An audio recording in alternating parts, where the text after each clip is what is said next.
Hello everyone, welcome to Civil Masters. Today we will see the bridge details. Now in bridge details मध्ये we will see the functions of bearing. What is function of bearing? What are their types? And what is the use of that bearing that we will see in the bridge details. हे आपलं lecture number 11 आहे. आणि lecture सुरू करण्याच्या आधी सांगतो की जे MPSC इंजिनिअरिंगसाठी जे मेन्सचा जो सिलेबस आहे which is particularly for the bridge engineering आणि प्रिव्हियस इयर क्वेश्चन्स जे MPSCने आतापर्यंत जे विचारलेले आहेत ते आपण हे या एकाच लेक्चर सिरीजमध्ये कवर करणार आहेत. आणि टोटल हे 17 लेक्चर सिरीज आहे आणि आपलं 11 नंबरचं लेक्चर सुरू आहे. ठीक आहे. जर हा तुम्हाला व्हिडिओ आवडला तर लाईक शेअर आणि सबस्क्राईब करायला विसरू नका. ठीक आहे. आणि मॅक्सिमम विद्यार्थ्यांपर्यंत पोहोचवा, शेअर करा यार, विद्यार्थ्यांपर्यंत पोहोचवा. MPSC एक्झाम जवळ येत आहे आणि मॅक्झिमम विद्यार्थ्यांना याचा लाभ घेऊ द्या. तर ठीक आहे, आपण लेक्चर सुरू करूया. That is the lecture number 11 bridge details. Now in bridge डिटेल्समध्ये ब्रिज बिअरिंग. ठीक आहे. आता ब्रिज बिअरिंग काय असतं? Bearing which is nothing but the purpose. काय असतो बिअरिंगचा? बिअरिंगचा पर्पज असतो जो सुपरस्ट्रक्चरवर जो लोड येतो.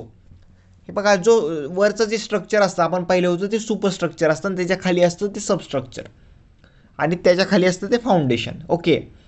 तर जे सुपरस्ट्रक्चरवर जो लोड येतो, ज्यावर व्हेकल्स जातात, तो जो लोड आहे तो लोड बिअरिंग काय करतं? बिअरिंग ट्रान्सफर करतं सबस्ट्रक्चरला.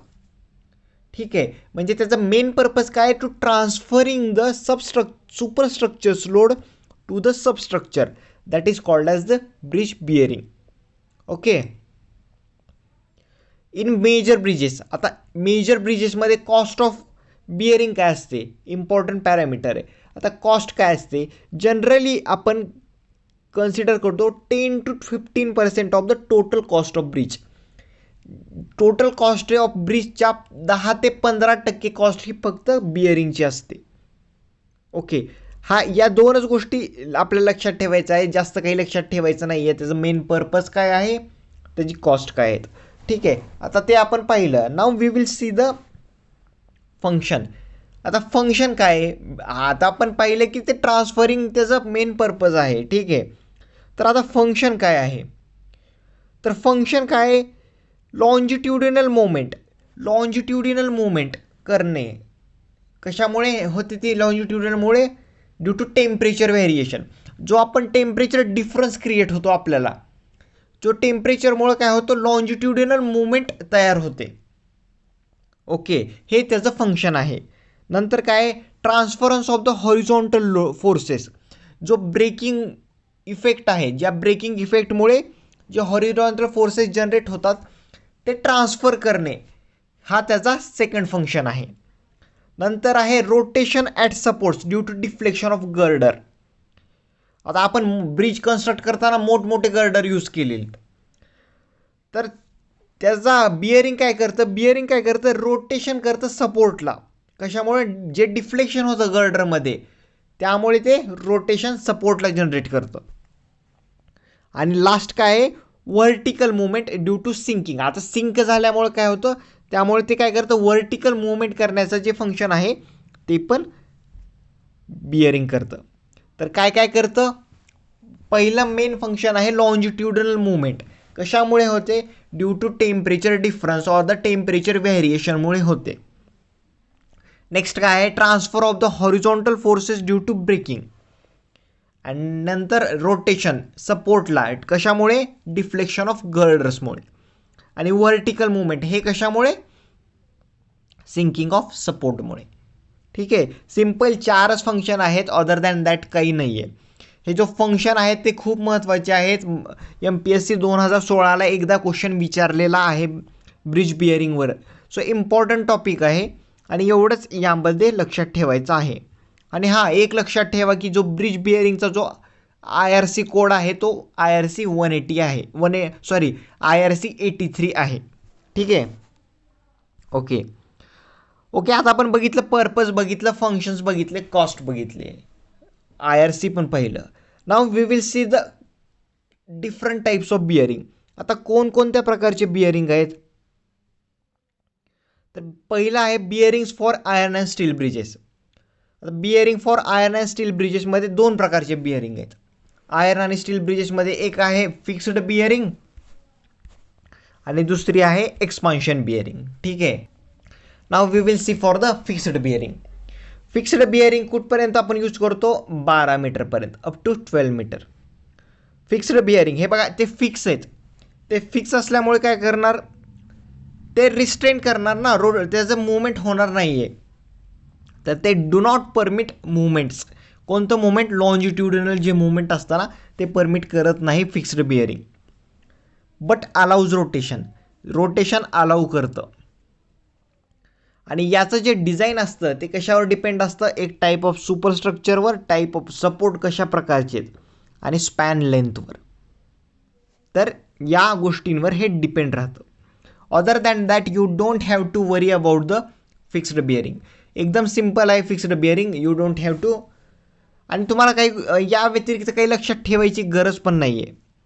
कारण आतापर्यंतच्या माझ्या अनुभवानुसार तर MPSCला असेच क्वेश्चन विचारलेले आहेत आणि इथून पुढेही ते विचारतील असा माझा अंदाज आहे.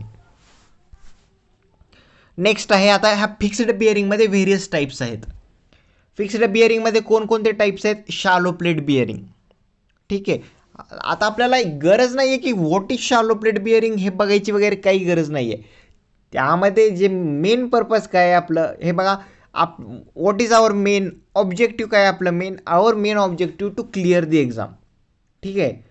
आणि एक्झाम जर आपल्याला क्लिअर करायची असेल तर आपल्याला ज्या रिक्वायर्ड गोष्टी आहेत त्याच फक्त करायच्यात. हे बघा तुम्ही जर सिव्हिल इंजिनिअरिंगचे सब्जेक्ट बघितले तर असा फाफट पसारा भरपूर आहे आणि त्या गोष्टी चुकीच्या आहेत असं मी म्हणत नाही आहे. त्या गोष्टी महत्त्वाच्या आहेत. बरं कधी महत्त्वाच्या आहेत? ठीक आहे. तुम्ही ब्रिज साईटवर असाल किंवा ब्रिज इंजिनियर म्हणून काम करत असाल. पण सध्याचा आपलं इम्पॉर्टन्स काय आहे? आपल्याला काय त्यावर PhD करायची नाही आहे ब्रिज इंजिनिअरिंगवर किंवा कोणत्याही सब्जेक्टवर. Our main objective is to clear the exam आणि आपल्याला सिलेक्शन पाहिजे. तर सिलेक्शनच्या ओरिएंटेशननुसारच तुम्ही अभ्यास केला पाहिजे. तर ठीक आहे. Shallow plate bearing. Shallow plate bearing ह्यात मेन काय पर्पज? स्पॅन लक्षात ठेवणं. Shallow plate bearing up to 12 metre. Then deep base bearing over 12 to 20 metre.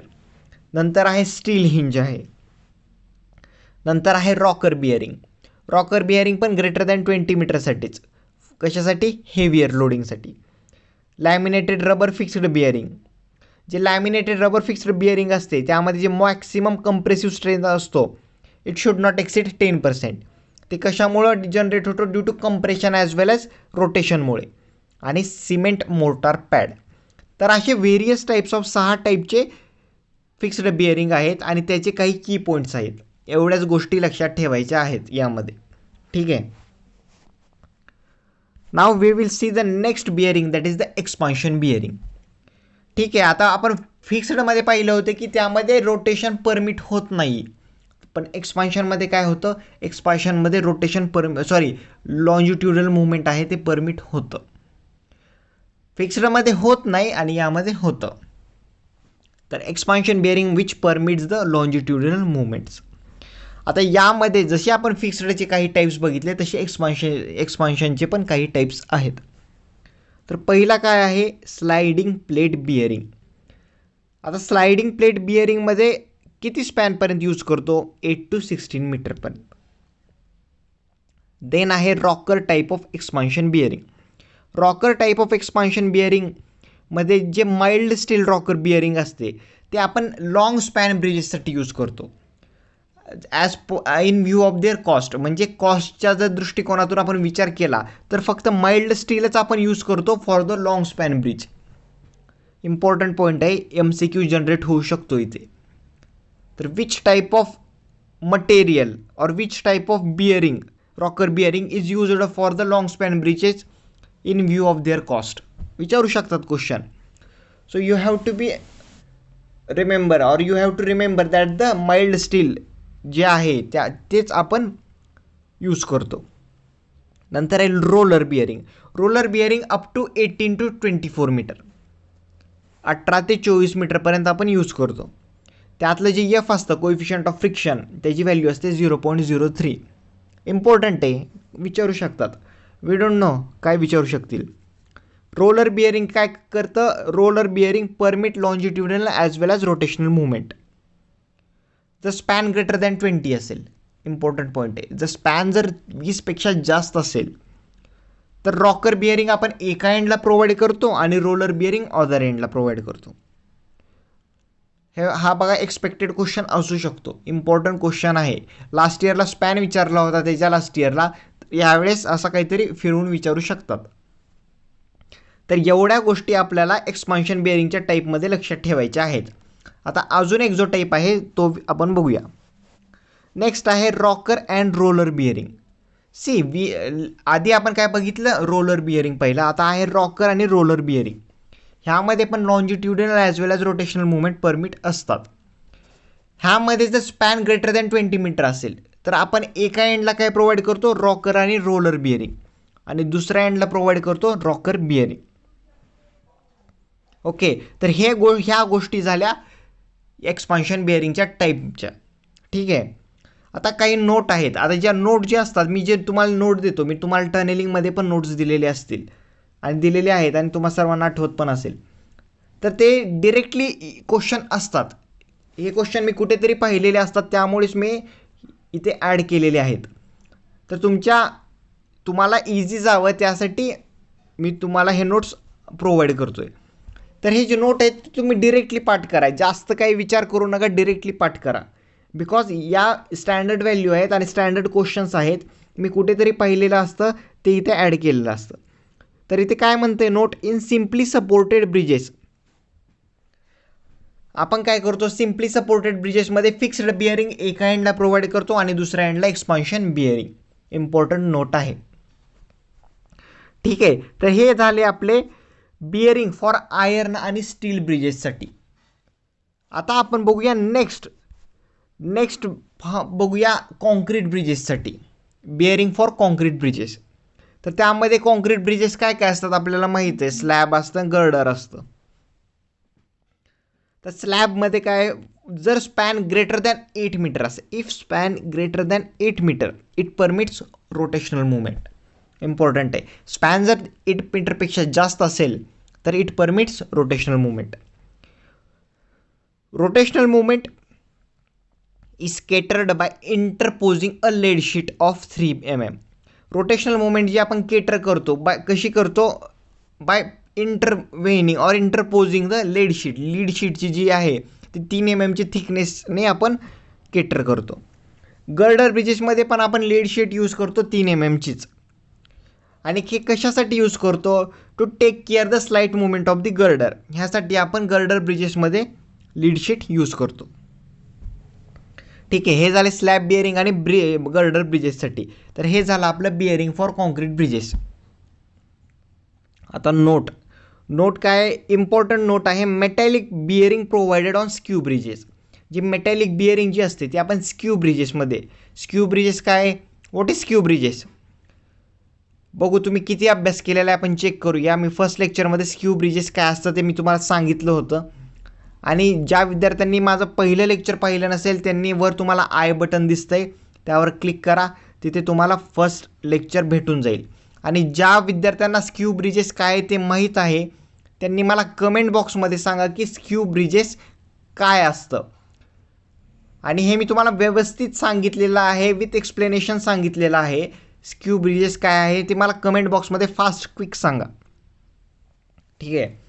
जर मेटॅलिक बिअरिंग आहे ती आपण स्क्यू ब्रिजेसमध्ये प्रोव्हाइड करतो जेव्हा स्क्यू अँगल लेस दॅन 20 डिग्री असतो. जे पिन असतं, पिन आपण कशासाठी डिझाईन करतो? शियर, बिअरिंग आणि बेंडिंगला आपण फ्लेक्चर पण म्हणतो. तर कशासाठी पिन डिझाईन करतो? शियर, बिअरिंग आणि फ्लेक्चर और बेंडिंग. ठीक आहे. तर हे झालं बिअरिंग फॉर द कॉन्क्रीट ब्रिजेससाठी. आता आत्तापर्यंत आपण काय काय पाहिलं? बिअरिंग पाहिलं, बिअरिंगच्या डेफिनेशन्स पाहिल्या, पर्पज काय पाहिलं, कॉस्ट पाहिली, फंक्शन्स पाहिले, टाईप्स पाहिले. टाईप्समध्ये वेरियस टाईप्स पाहिले की कोणकोणते आयर्न आणि स्टील ब्रिजेससाठी पाहिलं, कॉन्क्रीट ब्रिजेससाठी पाहिलं. आता आपण बघूया की काही नवीन ट्रेंड आहेत बिअरिंगमध्ये, काही नवीन जे बिअरिंग आहेत रिसेंट ट्रेंड ते पाहूया. तर पहिले रबर बिअरिंग. रबर बिअरिंगमध्ये काय असतं, ह्यातला की पॉईंट आहे मॅक्सिमम कंप्रेसिव्ह स्ट्रेन जो असतो त्यामध्ये इट शुड नॉट एक्सीड 10%. तो कधीच 10%पेक्षा जास्त नसला पाहिजे maximum compressive strain, which is very important. Then आहे इलॅस्टोमेरिक बिअरिंग पॅड. आता इलॅस्टोमेरिक बिअरिंग पॅड असतं त्याचं एक्झाम्पल आहे निओप्रिन ब्रिज पॅड. एक्झाममध्ये विचारतात neoprene bridge pad is a dash dash dash. Option असतो इलॅस्टोमेरिक बिअरिंग पॅड, तर ते करेक्ट आन्सर आहे. तर इलॅस्टोमेरिक बिअरिंग पॅड हे जे आहे त्याचं एक्झाम्पल आहे निओप्रिन ब्रिज पॅड. आता हा जो निओप्रिन ब्रिज पॅड आहे तो डेव्हलप कोणी केलेला आहे, which is developed by agency महत्त्वाची EIDU.D. आता याचं जे प्रोनाऊन्सिएशन आहे कदाचित वेगळं असू शकतं, पण आपल्याला काय आपल्याला एक्झाममध्ये लिहिण्याशी मतलब आहे, तर ते तुम्ही कसं लक्षात ठेवायचं ते लक्षात ठेवा. तर या एजन्सीनं डेव्हलप केलेलं आहे. आता याचं काय it has resistance to compression set, weathering ozone, temperature changes, oil आणि केमिकल्स. यासाठी हे रेजिस्टंट आहे, म्हणजे व्यवस्थित आहे. प्रेफरेबल आपण हे आहे ना हे प्रेफर करतो स्टील रोलर बिअरिंगपेक्षा ह्याला प्रेफर करतो. ह्यामध्ये काय जे रोटेशन आणि जे मुवमेंट आहे ट्रान्सलेशन ते सगळं आहे ते इलॅस्टोमरनंच होतं. आणि याचं एक बेनिफिट आहे तो म्हणजे याला झिरो मेंटेनन्स लागतं. हे बघा झिरो मेंटेनन्स असल्यामुळे एकदम भारी आहे हा, कारण अशा भरपूर गोष्टी असतात ज्याला मेंटेनन्स खूप लागतं. त्यामुळे काय होतं, इव्हन तो त्याची इनिशियल कॉस्ट जरी कमी असली तरी मेंटेनन्स चार्जेस खूप जास्त असतात. त्यामुळे लॉंग टर्मसाठी ती गोष्ट परवडणारी नाही आहे आपल्याला. पण लॉंग टर्मसाठी जर तुम्ही विचार केला तर इलॅस्टोमेरिक बिअरिंग पॅड हा परवडणार आहे, कारण ह्याचं मेंटेनन्स आहे ते झिरो आहे. आता यामध्ये जे स्टील प्लेट्स असतात, स्टील प्लेट्सचा आपण पर्पज काय, steel plates used to increase compressive stiffness increase करण्यासाठी आपण स्टील प्लेटचा यूज करतो. ठीक आहे. आणि याचा जो हार्डनेस असतो which lie between the 65 sorry. तर हे झालं आपलं इलॅस्टोमेरिक बिअरिंग पॅड. यामध्ये काय काय लक्षात ठेवायचं आहे, त्याचं एक्झाम्पल कोणी डेव्हलप केलं, त्याचे फंक्शन्स लक्षात ठेवायचे, आणि हार्डनेस आणि स्टील प्लेटचा यूज काय आहे हे लक्षात ठेवायचं. तर हे झालं आपलं elastomeric bearing pad. Okay, now we will see the laminated bearing pad. Confusion होऊ शकतं लॅमिनेटेड आणि इलॅस्टोमेरिक बिअरिंग पॅडमध्ये. तर लॅमिनेटेड बिअरिंग पॅडमध्ये जे स्टील प्लेट्स असतात त्याचा मेन पर्पज काय, to prevent the rubber tyre from bulging. जे बल्ज होतं, बल्ज आपल्याला जर प्रिव्हेंट करायचं असेल तर आपण स्टील प्लेट यूज करतो. ओके, यामध्ये अजून आपण यूज करतो ते लीड कोर. आता लीड कोरचा यूज काय, what is use of lead core, to increase the damping capacity. जी डॅम्पिंग कॅपॅसिटी असते ती इन्क्रीज करण्यासाठी आपण लीड कोरचा यूज करतो. तर हे झालं आपलं लॅमिनेटेड बिअरिंग पॅड. तर असे 3 प्रकारचे आपले रिसेंट ट्रेंड आहेत बिअरिंगमधले. कोणकोणते, रबर बिअरिंग, इलॅस्टोमेरिक बिअरिंग पॅड, त्यामधलं एक्झाम्पल आहे निओप्रिन बिअरिंग पॅड आणि लॅमिनेटेड बिअरिंग पॅड. ठीक आहे. आता आपण बघूया की जॉईंट्स. ठीक आहे, आता आपण बिअरिंग पाहिल्या पूर्ण, आता आपण बघूया जॉईंट्स काय आहेत ब्रिजेसमध्ये. Expansion joint in highway bridges तर आपण किती प्रोव्हाइड करतो, 25 mm wide. We provide the expansion joints in highway bridges 25 mm. कशी प्रोव्हाइड करतो आपण, जी फुल डेप्थ जी असते, जी डेप्थ त्या टोटल डेप्थला प्रोव्हाइड करतो, full depth of the member. तर इम्पॉर्टंट आहे, एक्सपान्शन जॉईंट आहे जे हायवे ब्रिजेसमध्ये असतं ते 25 mm वाईड असतं आणि आपण प्रोव्हाइड करतो टोटल फुल डेप्थला. एक्सपान्शन जॉईंट प्रोव्हाइडेड ॲट, आता जे एक्सपान्शन जॉईंट नाही ते आपण कुठं प्रोव्हाइड करतो, प्रोव्हाइडेड ॲट एव्हरी पियर, प्रत्येक पियरला प्रोव्हाइड करतो सिम्पली सपोज्ड स्ट्रक्चर्समध्ये. आणि एंड ऑफ गर्डर, कुठल्या स्ट्रक्चरमध्ये? कंटिन्युअस आणि रिजिड फ्रेम ब्रिजेसमध्ये. इम्पॉर्टंट आहे, विचारला जाऊ शकतो MCQ. तर प्रत्येक पियरमध्ये आपण प्रोव्हाइड करतो सिम्पली सपोर्टेड स्ट्रक्चर जर असेल तर, आणि गर्डरमध्येच एंडला प्रोव्हाइड करतो जर कॉन्टिन्युअस आणि रिजिड फ्रेम ब्रिज असेल तर. ठीक आहे, जॉईंट्समध्ये एवढंच लक्षात ठेवायचं आहे. बाकीचा जो आहे तो फाफट पसारा आहे, त्याचा आपल्याला काही इम्पॉर्टन्स नाही आहे. आता ये बुक जर पाहिलं तर बुकमध्ये बघा डिटेल्समध्ये सगळ्या गोष्टी दिलेल्या असतात, बट एक्झामच्या पॉईंट ऑफ व्ह्यूनं याच गोष्टी महत्त्वाच्या आहेत. आणि माझ्यावर विश्वास ठेवा, मी तुमच्या भल्यासाठीच सांगतो आहे. आणि मी पण एक्झाम जेव्हा दिलेली होती त्यावेळेससुद्धा हेच केलं होतं. अदर दॅन दॅट मी काही केलं नव्हतं. एवढं करूनसुद्धा मी 9पैकी 8 क्वेश्चन आरामात सॉल्व केले होते. त्यामुळे माझ्यावर विश्वास ठेवा, या व्यतिरिक्त तुम्हाला काही एक्झाममध्ये येणार नाही आहे. आता नोट म्हणजे काय लक्षात ठेवायचं? नोट म्हणजे पाठच. नोट म्हणजे पाठ. Bearing does not over toppler when thickness is less than or equal to A/5. काय? Bearing does not over toppler when thickness is less than A/5. लक्षात ठेवा, रिमेंबर करा, पाठ करा, वॉट एव्हर करा, पण लक्षात ठेवा, डोक्यात घाला, तेच महत्त्वाचं आहे. ठीक आहे, तर हे आपले झाले जॉईंट्स इन ब्रिजेस. तर आपण आज काय काय पाहिलं? बिअरिंग्स पाहिले, त्याचे टाईप्स पाहिले, पर्पज पाहिलं, फंक्शन पाहिलं, त्यानंतर आपण रिसेंट ट्रेंड कोणकोणते बिअरिंगमध्ये पाहिले आणि जॉईंट्स पाहिले. तर असं आपलं झालं ब्रिज डिटेल्स. ब्रिज डिटेल्समध्ये एवढंच आहे, अदर दॅन दॅट काही नाही आहे. तर आपण आता नेक्स्ट लेक्चरमध्ये पाहूया की ब्रिज फाउंडेशन्स पाहूया. That will be our lecture number 12. आणि सिम्पल आहे, आता काहीच नाही राहिलेलं. ब्रिज फाउंडेशन आहे, त्यानंतर हे methods of river training work आहेत, आणि स्ट्रेंथनिंग ऑफ ब्रिजेस आणि डिझाईन ऑफ ब्रिजेस. यानंतर आपलं शेवटचं जे लेक्चर आहे ते प्रिव्हियस इयर MCQ जे MPSCला आले होते त्यावर आपण घेणार आहोत. तर लवकरात लवकर आपलं कदाचित पुढच्या आठवड्यातच आपलं ब्रिज हे संपून जाईल. ठीक आहे, पण अभ्यास करा तुम्ही. ठीक आहे, आता लेक्चर वगैरे मी घेतोय, पण तुम्ही जर अभ्यास करत असाल, तुम्ही जर फक्त ऐकूनच सोडून देत असाल तर त्याचा काही यूज नाही आहे. अभ्यास करा, अभ्यास करणं खूप महत्त्वाचं आहे. आता MPSCची जे सुप्रीम कोर्टाचा जो SCBCचा निकाल आहे तो आय थिंक नेक्स्ट मंथमध्ये गेलेला आहे. त्याच्या भरोश्यावर राहू नका, मी तुम्हाला स्पष्ट सांगतो. ठीक आहे, SCBC विद्यार्थ्यांना फायदा होईल, दॅट इज नॉट, त्याबद्दल मला काही बोलायचं नाही आहे, पण तुम्ही अभ्यास करत राहा. इवन दो आता सुप्रीम कोर्टाचा निर्णय काय असेल हे आपल्याला माहीत नाही आहे. तर काही विद्यार्थ्यांची मनशा अशी असेल की हां ठीक आहे, जर आरक्षण भेटलं तर आपल्याला कमी मार्क लागतील. हे बघा, त्या फंद्यातच पडू नका तुम्ही. मी म्हणतो की तुम्ही ओपनच्या कट ऑफसारखा अभ्यास करा. आणि इवन दो आरक्षण जर भेटलं तर वेल अँड गुडच आहे, आरक्षण भेटलं तर. आणि इवन दो जरी नाही भेटलं तरी आपण असं प्रिपेअर करायला पाहिजे की आपलं झालंच पाहिजे सिलेक्शन. त्यामुळे ओपनचा कट ऑफ जो असतो त्या रिस्पेक्टनं अभ्यास करा.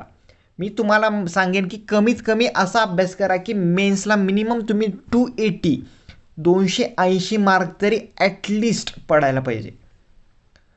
280 मार्क ॲटलिस्ट जरी पडायला पाहिजे, या अनुषंगाने अभ्यास करा. वेदर तुम्ही कोणत्याही कॅटेगरीचे असेल, इट डझंट मॅटर. 280 मार्क असतील तर निश्चितच तुमचं सिलेक्शन होऊ शकेल. तर त्यामुळे 280च्या मार्काच्या अनुषंगानेच अभ्यास करा आणि व्यवस्थित अभ्यास करा. आणि ठीक आहे, आता प्रिलिमची वगैरे डेट आपल्याला माहीत नाही आहे, तर त्याला आपण काही करू शकणार नाही आहे. तर ठीक आहे, आणि कदाचित असं पण होऊ शकेल की प्रिलिम उशिरा होईल पण मेन्स लवकर होऊ शकेल. ठीक आहे, जरी प्रिलिम ठीक आहे जानेवारीमध्ये झाली, मेन्स मार्चमध्ये झाली तर काय करणार? ठीक आहे, त्यामुळे मी तुम्हाला सांगतो की मेन्सचा अभ्यास करा तुम्ही. हे बघा, प्रिलिम काही नाही आहे. प्रिलिम इज द फक्त क्वालिफाईंग एक्झाम आहे, हे विद्यार्थ्यांनी लक्षात ठेवायला पाहिजे. प्रिलिमवर जास्त बर्डन देऊ नका, क्वालिफाईंग एक्झाम आहे. आणि प्रिलिम जर कशी क्रॅक करायची असेल तर त्यावर मी एक व्हिडिओ अपलोड केलेला आहे. आपल्या चॅनलवर जावा, तिथं MPSC सिव्हिल इंजिनिअरिंग प्रिलिमिनरी एक्झामची स्ट्रॅटेजी, एक्झाम पॅटर्न वगैरे सगळं मी तिथं अपलोड केलेलं आहे. आणि त्यामध्ये काय काय करणं अपेक्षित आहे ते कट ऑफ क्लिअर करण्यासाठी, ते मी तुम्हाला सगळं सांगितलेलं आहे. तर प्रिलिमचं जास्त टेन्शन घेऊ नका तुम्ही. जे मेन टेन्शन आहे ते मेन्सचं घ्या. विद्यार्थी काय करतात, प्रिलिमचं जास्त टेन्शन घेतात, मेन्सला लाईटली घेतात, त्यामुळे सिलेक्शन होत नाही. तर त्यामुळे तसं करू नका की मेन्सचं जास्त टेन्शन घ्या. आणि मेन्सचं टेन्शन इवन टेन्शन घ्यायची पण गरज नाही आहे. मी तुम्हाला एवढ्या नोट्स फ्री प्रोव्हाइड करतो आहे, एवढ्या व्यवस्थित देतो आहे, तर अदर दॅन दॅट या नोट्समधलं व्यतिरिक्त तरी काही नाही येणार. आणि मी निश्चित गॅरंटी देतो की या नोट्समधलं एवढं तरी येईल की you are being able to clear the exam at least. ठीक आहे, तर व्यवस्थित अभ्यास करा. आणि काही जर अडचण असेल तर कमेंट्स बॉक्समध्ये सांगा. आणि याची जी तुम्हाला PDF आहे तर ती मी आपल्या टेलिग्राम चॅनलवर अपलोड करतच आहे, जी डिस्क्रिप्शन बॉक्समध्ये तुम्हाला टेलिग्रामची लिंक दिसत असेल तर त्यावर जॉईन व्हा. तिथे तुम्हाला आपण प्रत्येक लेक्चरची जी PDF आहे ती आपल्या टेलिग्राम चॅनलवर अपलोड करतच आहे. ठीक आहे, तर आपण भेटूया आता नेक्स्ट लेक्चरमध्ये. आणि जर तुम्हाला हे लेक्चर आवडलं असेल तर प्लीज लाईक करा आणि शेअर करा आणि सबस्क्राईब करा. हे बघा, सबस्क्राईब का करा, कारण subscribe I will consider it as a reward. हां, विद्यार्थ्यांना आवडले बाबा, मी काय कंटेंट टाकतोय तो विद्यार्थ्यांना पटतोय, विद्यार्थी करतायत काहीतरी, म्हणजे हे मला कळेल. आणि प्लीज शेअर करा, कारण ठीक आहे हे नॉलेज जे आहे ते आपण जेवढे शेअर करू तेवढं वाढतं नॉलेज.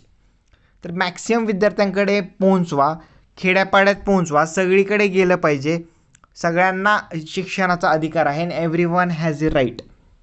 ठीक आहे, तर प्रत्येक विद्यार्थ्यांपर्यंत पोहोचवा, हीच माझी एवढी कळकळीची विनंती आहे. आणि प्लीज सबस्क्राईब करा. ठीक आहे, आता आपण नेक्स्ट लेक्चरमध्ये भेटूया.